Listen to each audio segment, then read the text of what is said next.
I went camping in the Appalachian Mountains a week ago. I'm 32 years old, and I usually love the outdoors. A solo trip into the mountains seemed like the perfect escape from my busy city life. I set up my camp in a quiet spot. Towering trees surrounded me, and a small stream nearby whispered softly. I felt peaceful. The first night, I made dinner over the fire. The smell of smoke filled the air. I sat back, enjoying the crackling of the logs. Then, I heard rustling in the bushes. I thought it was just a rabbit or a deer, but a chill ran down my spine. It felt like something was watching me. I shook it off and focused on the flames. The next night was similar. I laid in my tent, listening to the night sounds. It started with the snap of a branch nearby. It was louder this time. I held my breath, waiting for something. Then came whispers on the wind, soft and unintelligible. My heart raced. I felt cold, like fingers of ice brushed against my skin. On the third night, I decided to explore during the day. I found strange symbols carved into the trees. They looked like ancient markings or something from a nightmare. They made my skin crawl. I hurried back to my camp, the feeling of being followed crawling up my spine. The fourth night, things got worse. I heard footsteps, fast and quick. They were getting closer. I peeked outside my tent, but only saw shadows dancing between the trees. I tried to laugh it off, telling myself it was just the wind, but my body felt tense. As I sat by the fire, a shape caught my eye. It stood still in the distance, half hidden by trees. I squinted, trying to get a better look. I was sure it was watching me. I called out, "Hello?" My voice echoed in the silence, but there was no answer. The figure didn't move. It was as if it waited for something. I felt this cold grip in my stomach, a sense of dread slipping over me. I couldn't shake the feeling that I wasn't alone. I kept glancing over my shoulder, half expecting someone to step into the light of my fire. Then came the last night. I felt its presence strongly now. The whispers grew louder, like they were forming words. I felt compelled to confront what was watching me. I took a deep breath and called out again, "Who's there?" The figure finally stepped slightly into view. It looked human, but something was off. I could barely see its face in the shadows. It spoke, but the words were slurred and vague. It said my name, a chilling sound on its lips that made my blood run cold. "Why are you here, my name?" it asked, its voice echoing like a distant thunder. I turned to look, my heart racing, but the figure was gone. Only silence remained. I never felt more terrified in my life. I packed my gear in a panic and left the mountains behind, a feeling of being chased lurking in my mind. I drove away from the mountains, heart pounding, my thoughts racing. The shadows of the trees disappeared behind me, but the unease stayed. I needed to get back to the city, to the noise of people and life. Yet the whispers clung to me like the fog that surrounded those hills. I couldn't shake the memory of that last night. The figure had felt too real. My mind played tricks, but I had heard my name. I took a deep breath, focused on the road ahead. It was time to put this behind me. The next morning, back home, I fumbled through emails and chores, but everything felt distant, almost muted.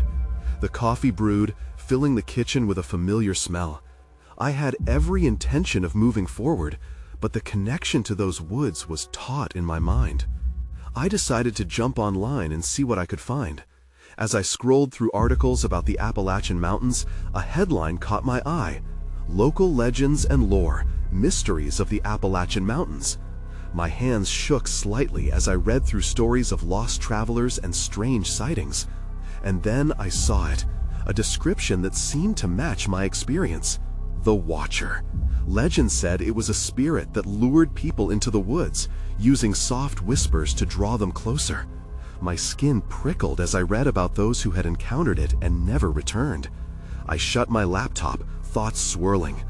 Was I losing my mind? Surely it was just an urban legend.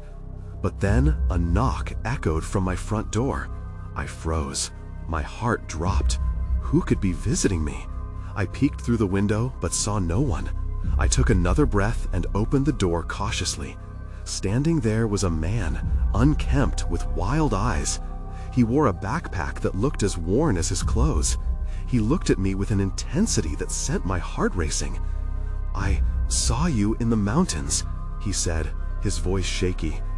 My stomach twisted. "What?" I replied, feeling confused. "I saw that thing," he whispered, glancing over his shoulder as if expecting someone to show up. "The Watcher." "What are you talking about?" I stepped back, my mind racing back to the figure that had haunted my last night. "Listen," he said urgently, "you need to know that it's not just a legend. It doesn't let go easily." I felt my breath quicken. This was too much. I tried to close the door, but he stopped me. "You need to stop looking into this. It'll come for you." The mixture of fear and disbelief coursed through me as I processed his words. But before I could respond, he turned, walking back to his old truck, leaving me standing in shock. That's when I noticed something. He had carved symbols on his arms that looked just like the ones I had seen in the trees. My heart raced again. I shut the door and leaned against it, trying to calm myself. This wasn't over. The mountain had left a mark on me. As I stared at the symbols etched in my mind, I had a sudden realization. I had not left the mountains behind. The mountain had followed me home. I spent the next few days in a fog. Work felt pointless. Conversations blurred into background noise. The man's words echoed in my head. It doesn't let go easily. I couldn't shake the feeling that I was being watched. I tried to ignore it, but every creak in the house made my heart race. Then, on the third evening after his visit, I saw something in the corner of my yard. A shadow. I held my breath, peeking through the window. It was just a tree branch swaying in the wind. I cursed under my breath, willing myself to calm down. But then, against the dim light of dusk, I noticed them. The symbols. They were scattered across the grass, faint but unmistakable. Curving lines and ancient shapes etched into the earth. Panic gripped me. Was this some kind of sick joke? I grabbed my phone, and my fingers trembled as I searched for local forums discussing the legend again. That's when I found a thread posted by hikers who described similar encounters. One user mentioned a local group that met to discuss experiences. They called themselves the Observers. My mind raced. I needed to know more. I read through each post, absorbing the shared tales of fear and strange phenomena. Just as I was about to give up and close the browser, I saw it. A reply with the comment, "Meet us in the woods where the elders gather." It included coordinates. I stood up, heart pounding. I could feel a pull toward those woods, like an invisible thread drawing me back. It felt wrong, but it also felt necessary. Against my better judgment, I grabbed my jacket and keys. If I didn't investigate, I'd always wonder what I was missing. The drive was tense. Each bump in the road made me question whether this was a mistake. But once I arrived, the cool air filled me with a sense of purpose. I glanced at the coordinates on my phone and stepped into the trees, cautious but determined. The sun dipped below the horizon as I walked deeper into the woods, shadows twisting around me. I wasn't just searching for answers. I was chasing a feeling of urgency that had been gnawing at me since that night. The moment I saw the clearing, my instinct screamed at me to turn back, but I pushed forward. In the center, a small bonfire flickered, illuminating a circle of people. They sat cross-legged, murmuring softly to each other. Symbols were painted on their arms, mirrors of what I had seen before. But just as I was about to step closer, the flames flared, and I felt a sudden chill wash over me. "Who's there?" someone called out, looking directly at me. I scrambled to merge with the shadows, heart thudding. They had seen me. Then everything went dark. I didn't hear the fire crackle or the murmurs anymore. A loud crack echoed in the silence, something heavy breaking through the underbrush. I held my breath, trying to steady myself. I was not alone in these woods. What had I stumbled into? I crept backward, hoping to escape into the safety of the trees. But as I turned, I felt the familiar presence loom behind me. The Watcher was no longer a memory. It was here, shrouded in darkness.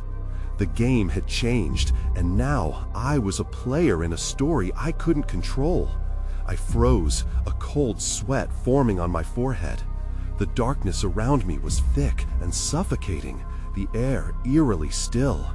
I turned slowly, half expecting to see the Watcher right behind me, its eyes boring into my soul. Instead, there was nothing, just shadows playing tricks on my mind.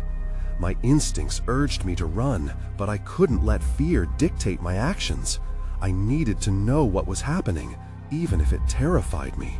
Steeling myself, I took a tentative step backward, craning my neck to glimpse the bonfire and the figures around it. Suddenly, a rustle broke the silence. I whipped around, my heart racing.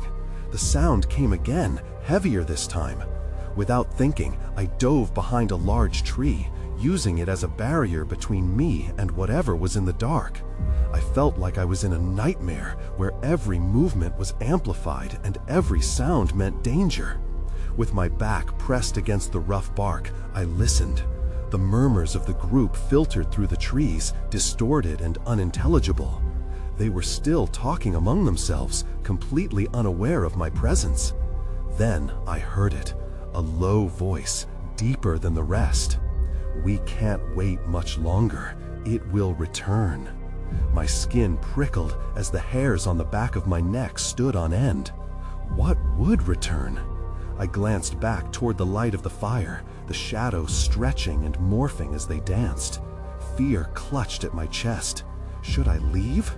The pull to stay and find answers was powerful, like an invisible thread wrapped tightly around my wrist, keeping me rooted in place. Curiosity overpowered my fear, leading me to peek out from behind the tree. I still couldn't see any faces, just vague outlines moving in rhythmic patterns. The light flickered and revealed something, a figure stepping into the glow. They wore an intricate cloak adorned with symbols, far more elaborate than the paint I had seen earlier. My breath hitched. This was no ordinary gathering. The person raised their arms, and the murmurs grew louder, becoming a chant. Then, without warning, a gust of wind blew through the clearing, extinguishing the fire. The sudden darkness was absolute, a weight pressing down on me. I stumbled back, panic rising. As I turned to leave, I felt an icy grip on my shoulder, a sensation more tangible than any fear I had ever known. I whirled around, gasping. The face of the Watcher came into view, an amalgamation of shadow and human features, barely distinguishable, yet unmistakably there. Its eyes, dark, fathomless pits, bore into mine. "Why did you come here?" it whispered with a voice like rustling leaves. My throat went dry. I opened my mouth to respond, but no words came out. Before I could gather my thoughts, it continued. "You have awakened something." The air felt electric as the words hung between us. I felt small, vulnerable under its gaze. And then, just as suddenly as it appeared, the Watcher was gone. I blinked, trying to comprehend what just happened. The fire flared back to life, revealing the group watching me. I stumbled back, and this time it was not just fear that compelled me to run, it was the certainty of impending danger. I turned and sprinted into the woods, heart pounding in my ears.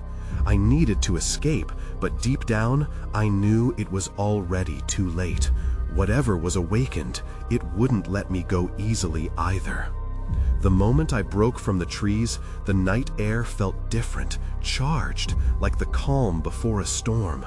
My heart hammered as I sprinted through the underbrush, branches snagging at my clothes and skin. I had no idea where I was going. only that I needed distance from whatever I had just stumbled into. Behind me, I heard the rustling grow louder, shadows chasing me in the dark. I dodged left, then right, trying to lose the sound, but it clung to me, hauntingly close. My breath came in quick gasps, desperation fueling my flight. Every step felt heavy, as if the ground beneath me was urging me to stop. Then, as I broke through a thicket, I skidded to a halt.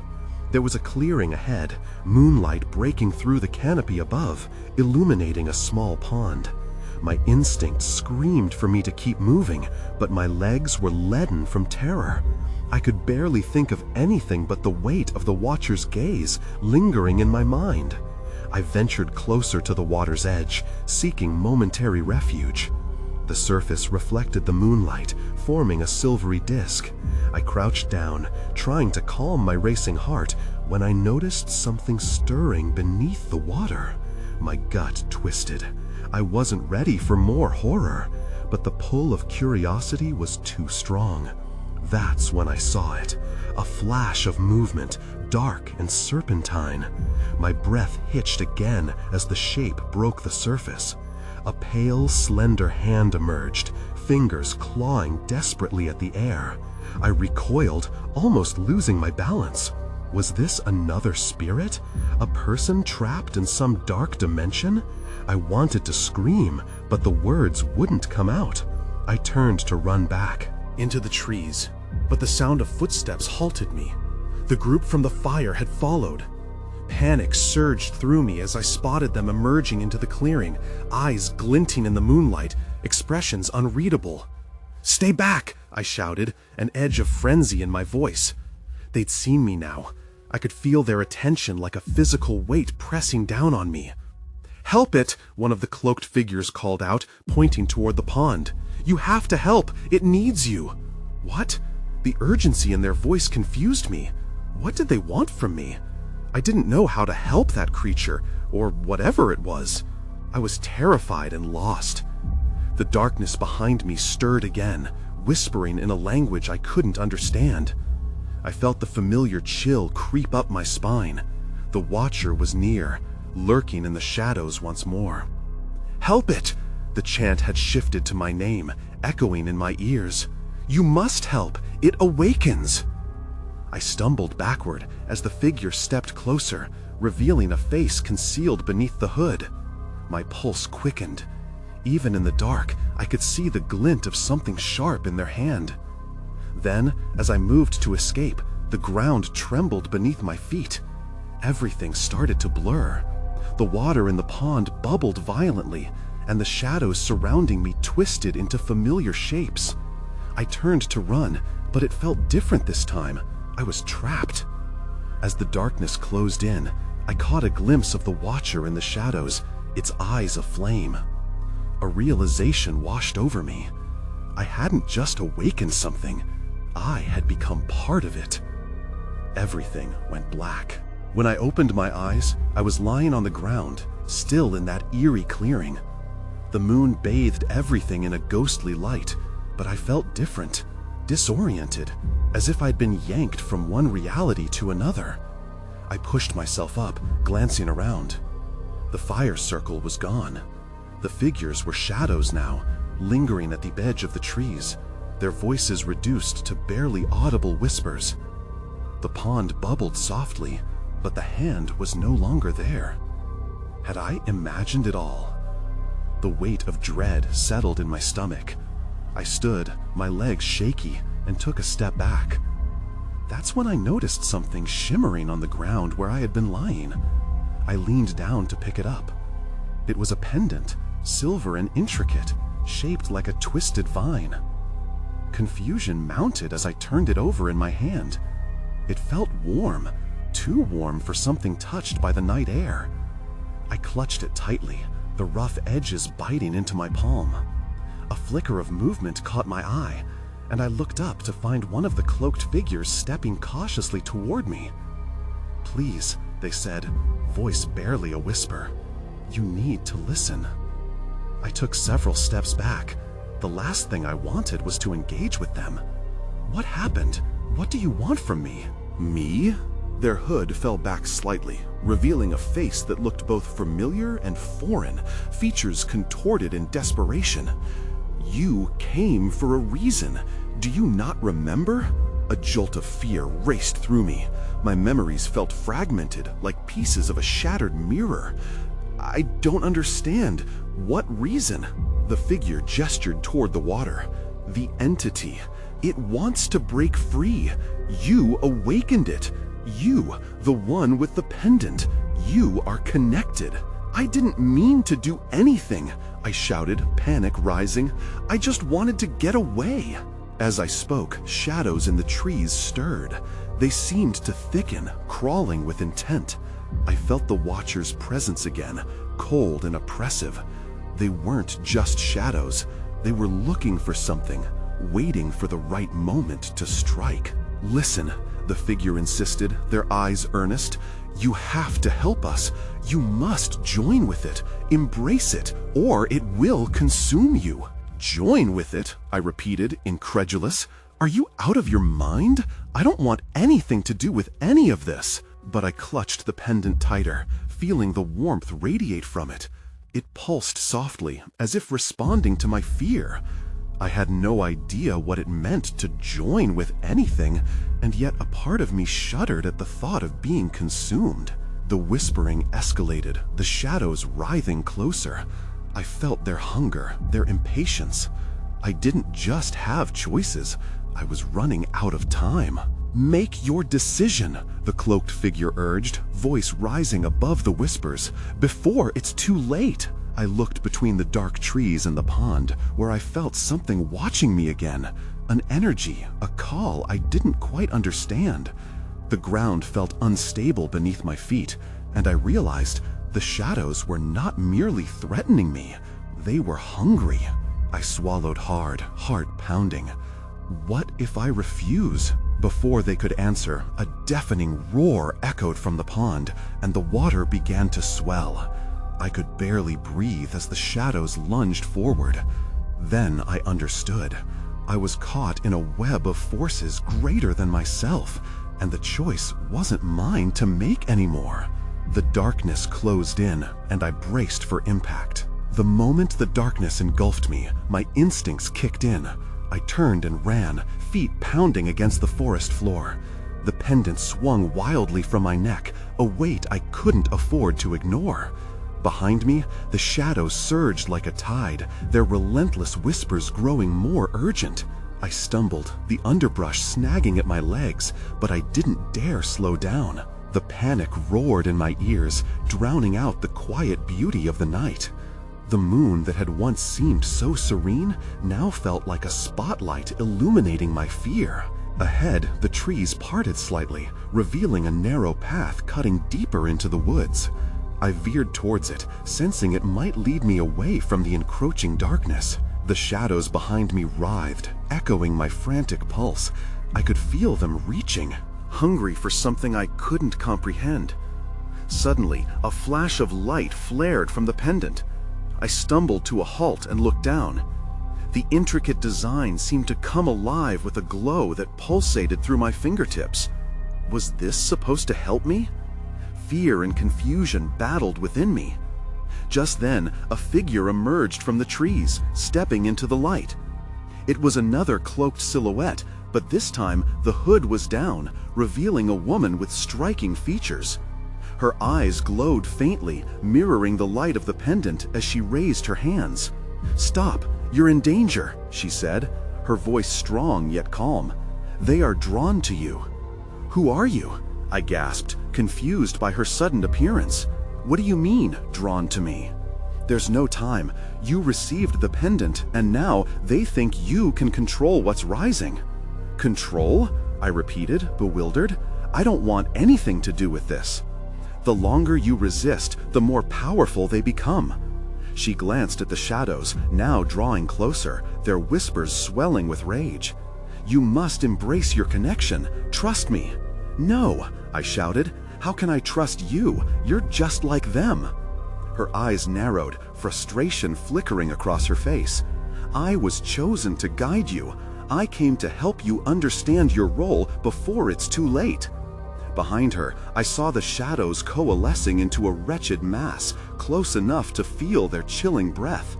I weighed my options: flee deeper into the woods or move towards this stranger offering help. "Please," she urged, stepping closer. "If you join with the powers of the pendant, you can control what comes from the pond. It's the only way to save yourself and those who need you." "But I don't even know how." I felt tears prick my eyes, anguish churning in my chest.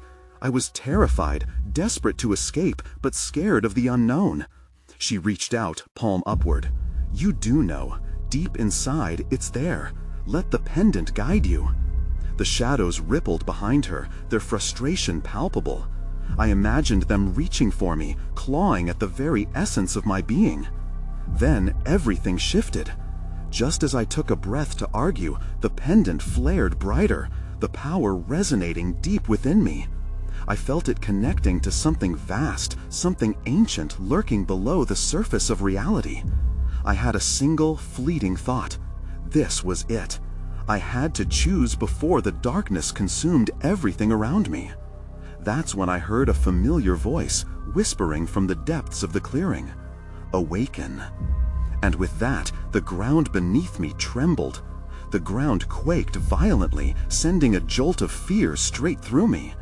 I stumbled back, eyes wide, feeling the weight of the darkness pressing in on all sides. The shadows twisted, crawling toward me, as if the earth itself was cracking open. "Focus," the woman shouted, her voice slicing through the chaos. "The pendant is your anchor. Use it." "But I don't know how." Panic surged again, overwhelming me. "I can't do this." She stepped closer, her glowing eyes locked onto mine. "Remember your connection. You are not alone in this. Let the pendant show you." In that moment, desperation overtook me. With my heart racing, I raised the pendant, the silver surface shimmering against the darkness. I shut my eyes tightly, feeling the energy beneath my skin flood through my veins. Suddenly, a warmth filled me, a sweet pull that intertwined with my own fear. Images flickered, waves crashing against dark rocks, fireflies dancing in the air, a great pond shimmering under a pale moon. Each vision felt familiar, like echoes from a distant past I couldn't quite grasp. "Trust it," she urged again. "Feel the power within you." I opened my eyes and focused. The pendant pulsed, sending a brilliant light out that pushed back against the shadows, momentarily halting their advance. A surge of courage coursed through me. Whether I was ready or not, something deep down told me this was my only chance. I spotted a new path through the trees, an opening where the shadows were thinner. Verifying my surroundings, I turned to the woman. "What's next?" "Move. They'll come for you if you hesitate." Darting toward the escape route, I could still feel the shadows creeping behind me. With every step, the pendant hummed like a heartbeat, guiding my way. But just as I thought I might outrun them, the ground shook again, and the woman called out, "Wait, you're not ready for what's ahead." But I didn't stop. I felt the heat of the shadows closing in, and instinct took over. I rushed into the opening, breaking the threshold of trees and into a clearing. Moonlight illuminated a massive pond, its waters reflecting the sky like glass. I skidded to a halt, breathless. "Is this?" I whispered, heart racing. The pendant hung steady at my neck, the shimmer growing brighter, seeming to resonate with something beneath the calm surface. "Yes," she exclaimed, stepping up beside me, her glow brighter than ever. "This is the source. You must awaken it." The water began to ripple, as if stirred by an unseen force. A dark mist rose from the depths, swirling and forming shapes that coiled like smoke, shapes that looked like faces, twisted with anguish, and they were calling out, beckoning me closer. "What are they?" My voice cracked against the strange beauty before me. "Lost souls. They are afraid and confused, just as you are," she replied, urgency creeping into her tone. "You can help them. You can lead them if you take hold of the pendant's power." Then it all hit me at once. The shadows weren't just a threat.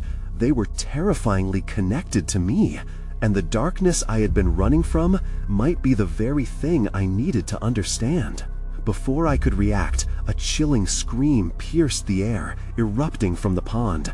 That's when I saw it, a shadow rising from the water, larger than anything I'd ever feared. My heart dropped.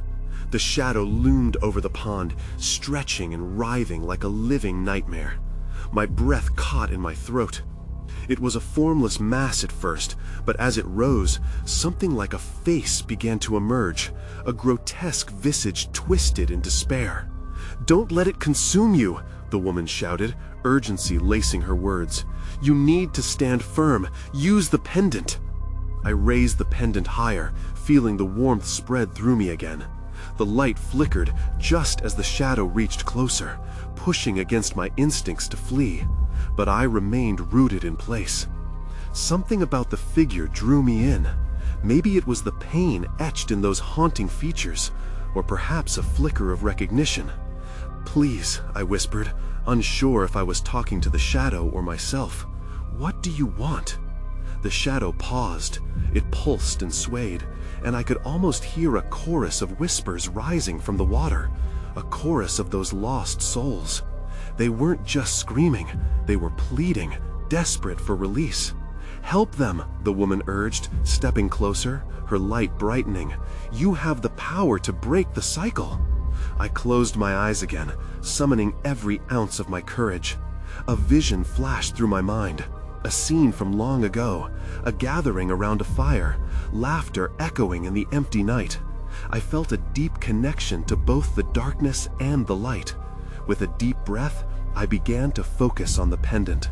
"I see you," I said firmly. "You're not alone anymore. I can help." The pendant glowed intensely, bathing the clearing in white light. The more I believed, the stronger the light became, cutting through the darkness. The shadow writhed, distorting, but I didn't look away. "Let them go," I shouted, unable to contain the anger building inside me. "You don't own them." The shadow twisted violently, releasing chilling howls as the light blazed brighter. To my amazement, the faces formed from the mist began to emerge, slowly taking shape and drifting toward me. They looked lost, but also hopeful, drawn towards the glow of the pendant. Then, just as I thought I might break through, the shadow erupted, lunging for me with a fierce roar. I stumbled back, fear gripping me once again. "Don't give in," the woman shouted. "You're so close." But in that instant of hesitation, the ground shook again, more violently than before. I could feel the world around me shifting, the air growing heavier. Just when I thought I'd lost my chance, the pendant flickered, and I saw a crack forming at the surface of the pond. "What's happening?" I gasped. "I don't know," she replied, her voice full of fear now. "But we have to act, or this will consume everything." Without thinking, I reached out with a trembling hand. "You're free!" I screamed. The light burst out, radiating like a sun, colliding with the darkness. Then it happened. The pond erupted into blinding light, and the shadow roared in fury with one final surge. And everything went dark. When I opened my eyes again, I was sprawled on the grass, the fresh scent of earth filling my lungs. It took me a moment to realize I was back in my own yard, the stars twinkling brightly above, as if reminding me how infinitesimal my troubles were in the vastness of existence.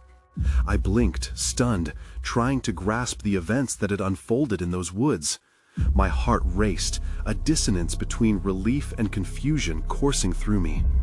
I sat up slowly, feeling the coolness of the ground beneath me. The pendant lay beside me, its glow dimmed but still warm.